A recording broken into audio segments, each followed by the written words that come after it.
My name is Yemisi Efunnuga. I work as a STEM specialist and geospatial analyst. I'm so glad to be here at Arawa Media World. Thank you so much for having me. Okay, in my undergraduate days, I studied urban and regional planning. Basically, it was a course I really enjoyed a lot. I enjoyed the fact that it cut across so many things. The fact that you had to apply geography in almost everything you were doing. You had to plan the architectural planning and all that. It was quite an interesting course for me. Interesting. What made me study urban and regional planning? I think basically after my secondary school, at that period, Jam did his best. I was always passing Jam and all that, and I don't know what happened. I get courses that I think for my first Jam, I was given physics, and I was like, physics, gay. I can't do that. And the second time I had zoology, and me that had phobia for animals, I definitely couldn't do that. So I was just scouting around Jam's book here, and I just came across ERP. I was like, oh, this is interesting. I can actually do this. So this is one thing I love, and that was how I found myself there. Okay, my story basically, I think for me, I've always been a very reserved person. But when it comes to standing up for others, I don't like seeing people cheated. I felt that I could actually apply this in my course of study. There was this norms then while I was in school. They made URP limited to just a particular aspect, basically. And I was like, oh, I could actually do more with this course. I could, because I had so much passion for impacting life. I had so much passion for social development and all that. And I was thinking about women's representation also, because I remember back then while I studied the course, we were just 5 ladies out of like 40 guys. It was quite challenging, but I scaled through. I saw that women need to be represented a lot in diverse field and all that. And today I work with an NGO, Women's Technology Empowerment Center, representing women, giving women a voice, bridging the gap of women in technology and girls. So my experience basically working I think while I did my IT, I was opportunity to work with a private firm focused on planning but uses GIS application, and that was where the whole love for GIS application came from. I learned that during my undergraduate days. I was privileged to learn from a senior friend. I worked with him for a while, and I was doing that passionately. But I knew I wanted to do more. I wanted to be part of the humanitarian field. So I started volunteering in diverse NGO. One of the NGOs I volunteered for was Nigerian Girls Guide. I'm still a member. I do volunteer once in a while also, and I worked with them at some point. And for me, it was quite interesting. All the while through my career, I think I've always coincidentally basically I've always worked in women field, and I felt that that was what always wanted. I wanted to give women a voice to be all they could be, basically. All right, like I mentioned, I will talk about the NGO space. So like we know, the impact world is quite it demands a lot, definitely. So if I'm to talk about the costs for implementing so many projects and impacting life, quite right, is really on the high side because impact doesn't come easy. So I would just emphasize on that part. Like it would be nice to have passionate individuals, funders, corporate organizations to fund organizations that are really real about impacting lives. And of course, we have a very great organization that I work for, Women's Technology Empowerment Center, doing quite a lot about that. Oh, what are my good days, bad days? Okay, I'll start from the bad days. Okay, on a bad day, normally as a woman, you just have mood swings once in a while. And I think for me, I had studied myself over time because I'm someone that does a lot of self-reflection.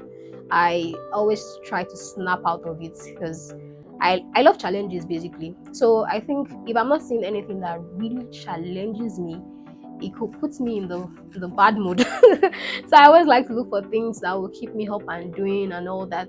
So I think that will lead to my good day. On a good day, I like going out on the field, meeting girls, meeting women, meeting people, impacting life. Like I said, I love doing that a lot, giving people life skills that they could actually use to earn an income eventually. So, like I mentioned, while I was in, okay, let me start from my undergraduate days.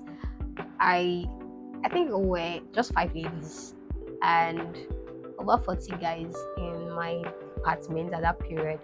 And I think I, funny enough, actually enjoyed it because it kept me on my feet because I knew that much was expected from me and I needed to deliver that much. I was outspoken. I wanted to give more of myself, give my best at all times to make sure that actually there is a lot of potentials in women that you need to look through. We have a lot of things to offer. I think for me it's quite important to actually understand your uniqueness, basically. Understand your uniqueness and not comparing yourself. I don't like using the word comparison in sense of the other gender, but learning how well to collaborate with them. It's really important because we realistically we need both genders to strive in this life. So you need to learn how to collaborate with them, then how well we could impact this world as a whole, basically. Not Of course there are some people that could be very funny, we're always differently and all that. uh Eventually when people actually see you deliver value, value speaks volume, definitely, and people will definitely want to listen to you. So for me, in a male dominated field, I would say is keep on improving yourself. It's a journey of continuous learning. Keep working on yourself and people will eventually see the value in you. Yeah, my take for young girls coming up is there's a lot of distractions out there, especially now. That's a whole lot of flashy things, and it's so funny. I actually teach teenagers, and it's how funny they don't think long term, and although some are quite privileged, it depends on their environment and their background. It would be nice to actually know yourself. I tell people that your personality tells a lot about your career paths. It tells a lot. So understand yourself, know things you can strive at, know things that you're afraid of, intentionally work towards it. As a person, as I'm speaking currently, I also have things that I'm intentionally working towards. It's said that at each level you need to gather strength for the next season of your life. It's very important that now that you have the time, the age, make good use of it. Prioritize your life. Very key.